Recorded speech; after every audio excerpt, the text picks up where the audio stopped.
Hello people, how's it going? Scotty.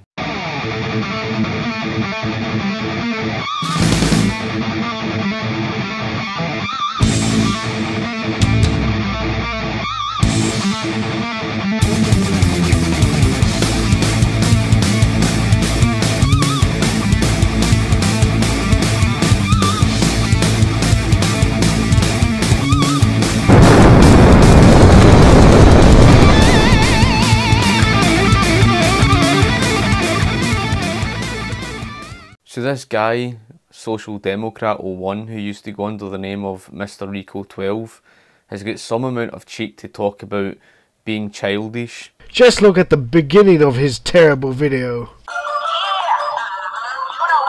No, but you knew that anti-communist TV's video would be childish and brainless. This of course comes from someone who loves to try and hide his face, but when you actually find who he actually is, he's a young boy who puts on a fake accent pretending to be something he's not. But you see, I'm not here to talk about his looks because I'm not childish. I'm 31 years old. And this is where we get to the point. What really matters is his own argument. That's what matters. And this is what we're going to take apart. I never said that. When every state regulates the economy, it means that that's how they know what the unemployment rate is. It's how they know, but when they're getting involved in private businesses, that is socialism. Now he is arguing that if a government regulates a workplace, it is automatically socialism. That means all governments that implement workplace safety laws, ban child labour, ban child prostitution, ban illegal drugs, are socialist governments. What an idiot. So the first thing he basically says, he goes on about, regulations, government regulations having nothing to do with socialism.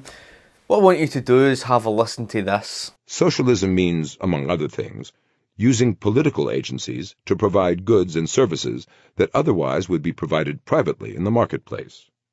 In its most extreme form, socialism means government direction of the economy as a whole.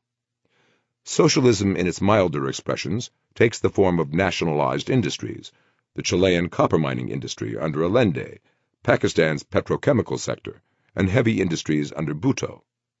Government ownership or direction of firms, Alfa Romeo under Mussolini, the Japan National Railway, direct government provision of goods and services, the British Health Service, or government management of nominally private marketplace activities, farm subsidies in France, Fannie Mae in the United States. So this is the guy who comes out and says this. See, you are such an idiot that you constantly contradict yourself. You really do have some amount of cheek to even come out and say that, the likes of Ethan or Lewis contradict themselves. This comes from the same lunatic who defends communism that's supposed to be, you actually defend theoretical communism, that's actually supposed to be all this nonsense with stateless this and moneyless that. Yeah, you defend all that, but then you go on about the importance of, government to someone like me. That is contradictory. How can you go defending something that's stateless and moneyless to then defending something that's government? You have some amount of cheek to even bother coming out and telling those two boys that they're contradictory. That's exactly who you are. But of course it goes on about the poor quality of the video, as you can hear here. The quality of the video is poor. This is laughable to say the least, considering the fact you're someone who basically hides your face, can't even show your face, hides behind, crappy pictures and basically big black borders down the side. Can't even get the dimensions right on the video. It's supposed to either be, 720 by 1080 or, something like, for example, 1920 by 1080. You can't even get your dimensions right. And even at that, as someone who has done graphic design, I know that if you have a picture below the resolution and you try to expand the size of it, what you end up with is something that becomes distorted and pixelated. And laughable enough, your videos pretty much show the poor quality of that. So don't even bother talking about the poor quality of their videos when your videos show exactly that, and you're talking to someone who's done graphic design. So, you know, what you're coming out with there is just complete and utter nonsense. And you see, the reason why I would call someone like yourself, SocialDemocrat01, as economically illiterate is because when it comes to capitalism, we speak about the market self-regulating. Things are like a scale, they're not black and white. You can't say you've ever had a purely capitalist economy, nor could you ever say you've ever had a purely, you know, socialist-based economy. No one would argue that. Yes, during the Industrial Revolution we had a strongly, you know, capitalist-based system. Of course we did. You wouldn't say it was truly laissez-faire. There was government intervention. That government intervention is socialism in many regards. That's what government regulation is. The difference between capitalism to, of course, socialism is socialism's about the government regulating, whereas capitalism is about the market that self-regulates. Now, of course, there was certain examples of the child labour law, but what I'm going to read to you is something that destroys your entire argument. So here we have what I'm basically going to briefly read to you. The shorter work week was entirely a capitalist invention and not the result of government policy or labour union pressure. As labour productivity increased, thanks largely to capital investment by entrepreneurs, and wages rose, more and more workers could afford to work fewer hours and still support themselves and their families. As capitalism grew, and as more and more new markets were created, the competition between employers for workers became more and more intense. One way in which employers competed, and compete today, is to offer workers shorter hours.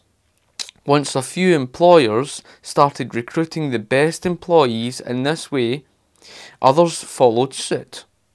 Those who did not were left at a competitive disadvantage.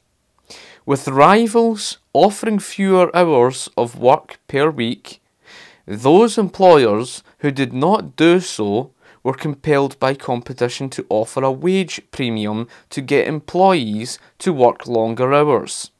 Either way, longer hours or higher pay, they put themselves at a competitive disadvantage.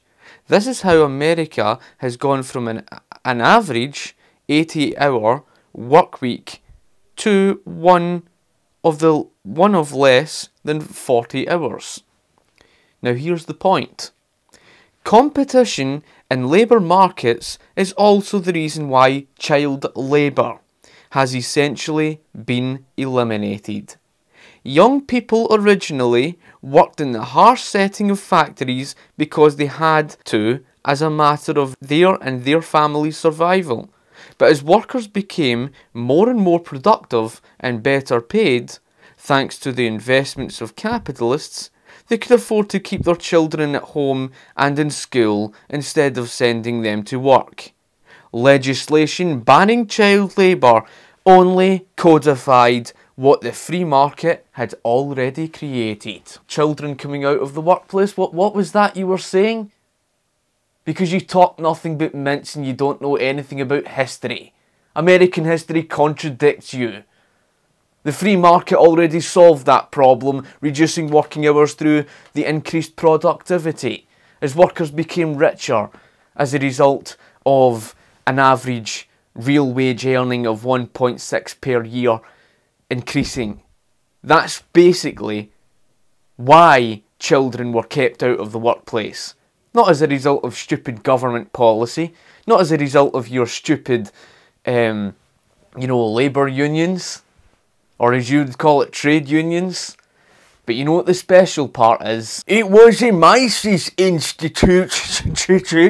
It was the Mises Institute that praised Somalia as an example of the ultimate free market society. Where I have to put on a fake accent and hide my face? Look, what's laughable is the fact that the Mises Institute did not claim that Somalia were a free market. In fact, even FEE had made an article on Somalia where they actually pointed out themselves, the Foundation for Economic Education, where FEE had pointed out themselves, Somalia is not a free market. However, if you read the article, you would know that Somalia does have anarchy and is actually faring well, better than the other sub-Saharan counterparts surrounding them. They're doing better than those countries because they have anarchy, but this was the same Somalia who's been seeking advice from the likes of American think tanks, libertarian think tanks that is, to, opening up trade. That's what capitalism is. Capitalism is trade. So the point of the issue is the fact that Somalia is not a free market. And it's not as black and white as just having a free market. You have to have secure property rights. You have to have things in place such as having free market money and trade. You can't call, Somalia that doesn't have the trade and secure property rights as a country that has a free market.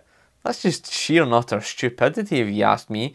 But there you go. This comes from someone who said this. Yes, you knew it was going to be an intelligent and thoughtful video with well-reasoned arguments. Seems listening to Scotty M makes you dumber. But if that wasn't bad enough, you then prove your sheer and utter ignorance and stupidity by saying that, who protects these rights? An all-powerful state, perhaps?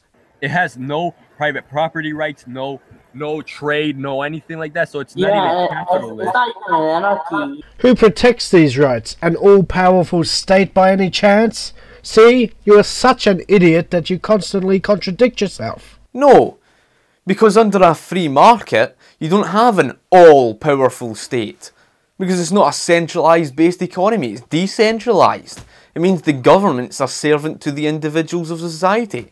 It means the economy is in the hands of the people. It means the money is in the hands of the people.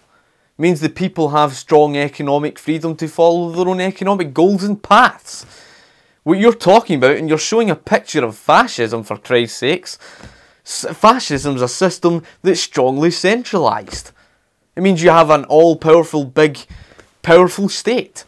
A free market's where you have a small and limited, weak government. One that's a servant to the individuals of society. How can you compare some government between 1961 to 1997 in Hong Kong that was limited and small? How can you compare that to something like a fascist state like Nazi Germany? You have no...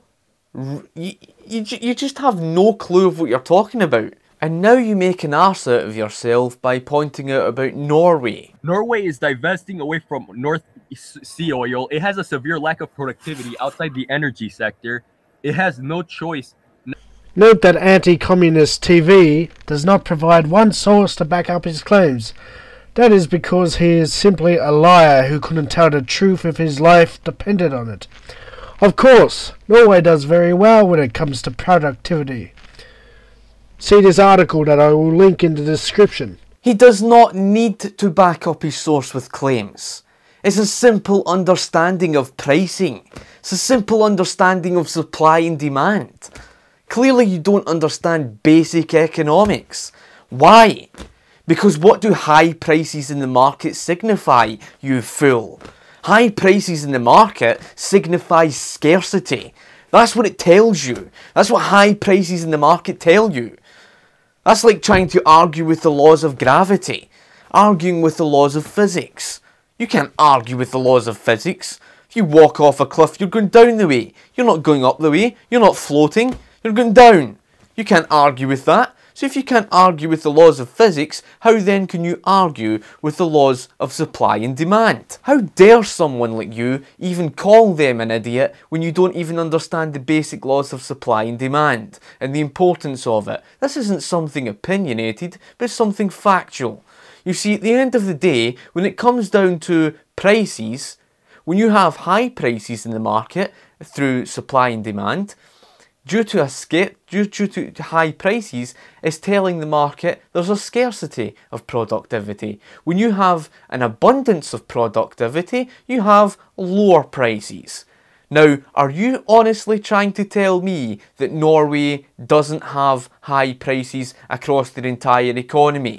Please don't talk pish. This is the same Norway who, you know, it costs a bomb just to have a pint. Never mind having your dinner. They have a severe lack of productivity. And there was even an article based on this, that Norway's oil boom is going to face them in deep trouble. Why? Because I can even give you an example. Koppenberg Automotive, a company in Norway who only has 5% of their workforce left in Norway. Why do they only have 5% workforce left in Norway? Because most of their workforce are across in the likes of Mexico and China doing all the productivity. That's because they cannot afford to produce in their own home country. They can't afford to produce in their own home country simply because of the fact they're being taxed to death. But somehow a screwball like you seems to think that high tax rates and a massive big welfare state that needs to be funded, where their wages are artificially forced up, you seem to think that's a benefit. If it was such a benefit, how come they've got very high costs across their entire economy outside of the energy sector? That's telling you there's a scarcity of productivity. The very fact that they had a high GDP was the very result of being the 5th biggest oil exporter in Western Europe for the past 5 decades. Now that North Sea oil is running dry, they're in trouble. But here's the most important point. The reason why you can tell you do not have a clue about economics is because economics is something that's basically a way for us to try and efficiently allocate resources and to better improve living standards using as few resources as possible. That's right, a way to better improve the living standards of a country whilst using as few resources as possible. Did Norway do that? No, Norway did not do that. Norway has abused the North Sea oil for the past 5 decades. You do realise that once the natural resources are gone, they're gone. Resources are not infinite, they're finite. So in other words, Norway didn't really do a good job of efficiently improving living standards whilst using as few resources as possible, considering the fact Norway's government has absolutely abused the North Sea oil. So much so that the North Sea oil is now running dry. So once the North Sea oil has ran dry, then where is Norway going to get the high GDP from? After all, that's what's basically propping up their economy, is the North Sea oil. That's what's basically allowing them to be able to afford the forced up artificially, keyword there, artificially forced up high paid wages. That's what's allowing them to have the high tax rates. That's what's allowing them to have the big welfare state. But once that runs dry, where are they going to get the productivity from then? After all, high prices in the market signify scarcity. So outside of the energy sector, Norway does have a lack of productivity. This isn't something opinionated, it's something factual. It's called understanding, pricing and supply and demand. Now that's something you clearly do not understand because you don't even understand basic economics. No choice. The fact is that Norway is one of the most highly taxed countries in the world. Also, as shown in Thatcher's Britain, massive tax cuts lead to a massive waste in national resources. And now this is where I have to embarrass you on private property and to do with private business. Why? Because when it comes to private businesses have the incentive. And what is the main goal of a private business? Well, private businesses' main goal is to drive a profit, isn't it? Anyone would agree with me on that. Yes, that's the goal of a private business, to drive in profit. But the point that you miss out is the very fact that businesses, that's right, private businesses, will seek to maximise their profits. And how do you maximise your profits?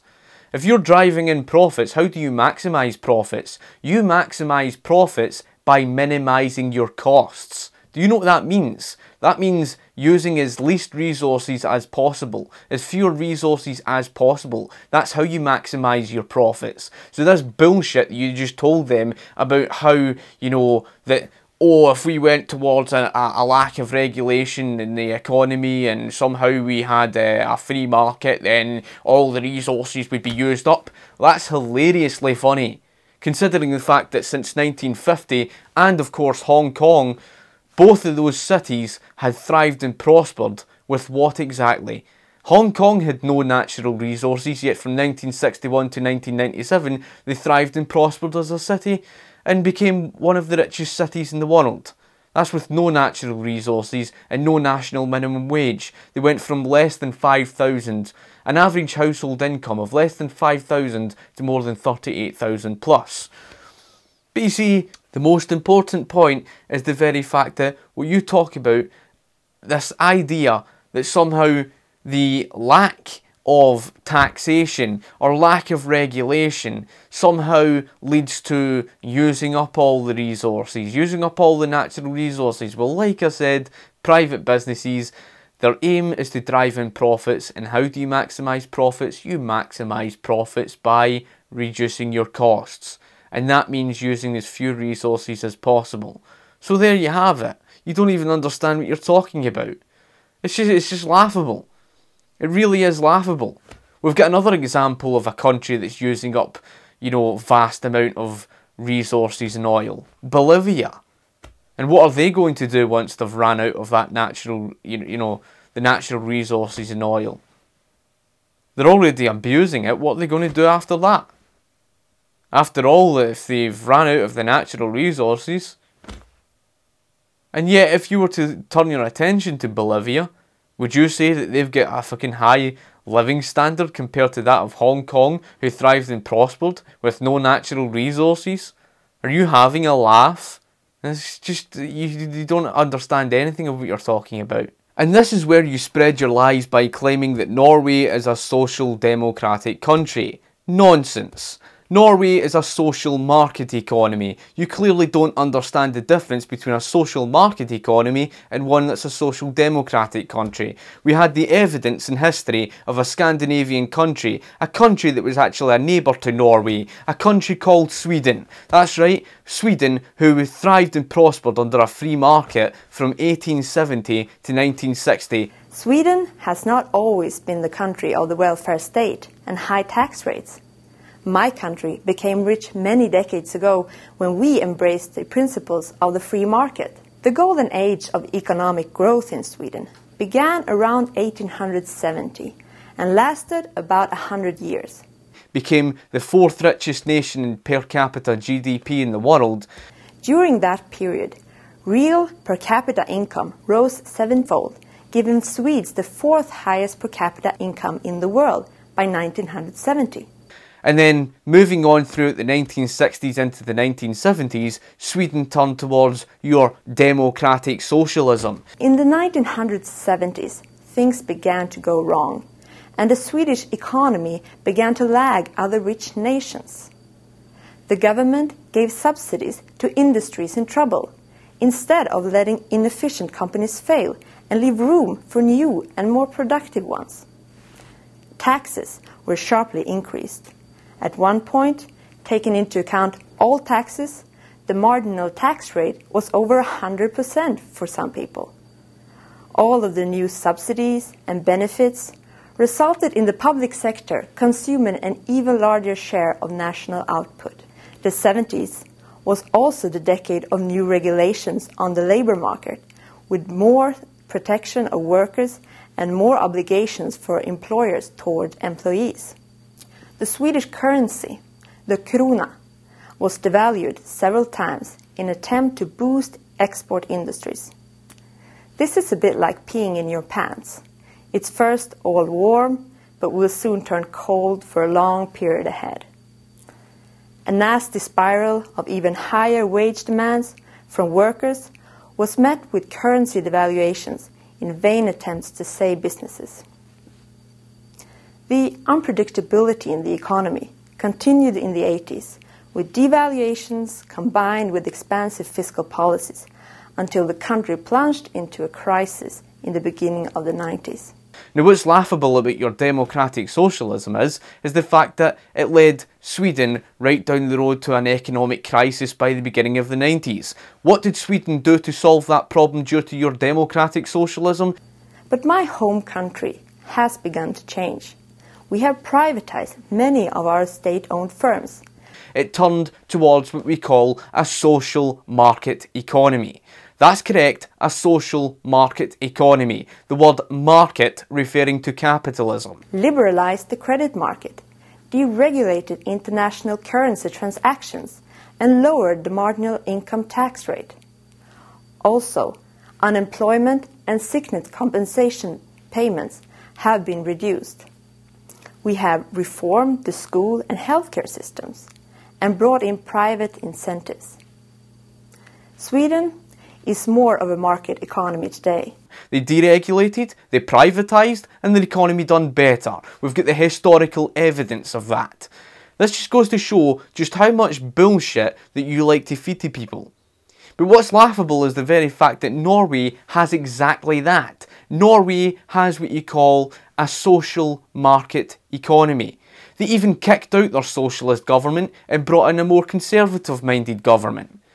So this bullshit that you're hitting out with about it being a democratic socialist country is nonsense. Because here we can see the definition of what a social democratic country is. What is a social democracy? Well, here you are. Here's the definition. It's about getting rid of capitalism. That's what social democracy is. We can see the evidence here. That's what social democracy is. It's getting rid of capitalism. You can see the evidence. It's staring you in the face. So here we have it, the definition. Social democracy, political ideology that advocates a peaceful evolutionary transition of society from capitalism to socialism, meaning getting rid of capitalism, using established political processes based on 19th century socialism and the tenets of Karl Marx and Friedrich Engels. Social democracy shares common ideological roots with communism, but eschews its militancy and totalitarianism. Social democracy was originally known as revisionism because it represented a change in basic Marxist doctrine, primarily in the former's repudiation of the use of revolution to establish a socialist society. So what we can establish here, you don't even understand what a social democracy is, yet you support it. And you don't even understand what a social market economy is. Let's look up the definition of a social market economy. And without even looking, you can see I'm staring here. I'll tell you first of what it is. A social market economy is one that is basically supervised by government. However, it has strong private enterprise under the supervision of government. Yeah, that's what, you know, a social market economy is. That's basically what Norway, Sweden, Denmark, Finland, Iceland, and the likes of Germany are. They're economies with strong private enterprise under the supervision of government. Yeah, here's the definition of a social market economy. This is basically what Norway is. So here you are, staring at the definition. I've just basically explained it to you without even turning to the dictionary to tell you. That's because I have the knowledge. You see, this is the problem with people such as yourself. You actually think you can get away with spreading lies to people. Spreading lies about your social democracy. Your social democracy was precisely what destroyed Sweden's economy from the 1960 or 1970 to 1993. The laughable part is, once Sweden started privatisation and of course deregulation and started to reduce its tax rates, Sweden was doing far better off as an economy. But recently, just last year, Sweden had, voted in a socialist government. You know what happened? In less than 1 month, that socialist government was kicked out. I wonder why that was. I can't even bother going through the rest of it because this has been long enough. But then you started touching on about the debt levels of the United Kingdom, which is just laughable to say the least. Most countries in the world are in debt, you moron. Norway actually has one of the lowest debt rates in the world, 23.17% of GDP, according to the website you used. The UK, by contrast, has a debt rate of 90.6%. What's the point? It was thanks to all your socialism that caused the more than 5 trillion debt in the United Kingdom. There's no point comparing the United Kingdom to Norway. However, what you ignore is the very fact that Norway's debt level is rising. That's correct. Norway's debt level is increasing. And that's a country where its North Sea oil is coming to an end. You seem to forget that little part. The North Sea oil is coming to an end and they have a lack of productivity outside of the energy sector. We've got that evidence backed up by its very high cost of living. You can't argue with that because you can't argue with the laws of supply and demand unless you're an idiot. So anyway, I think I've said enough and I shall end it here. Talk to you later.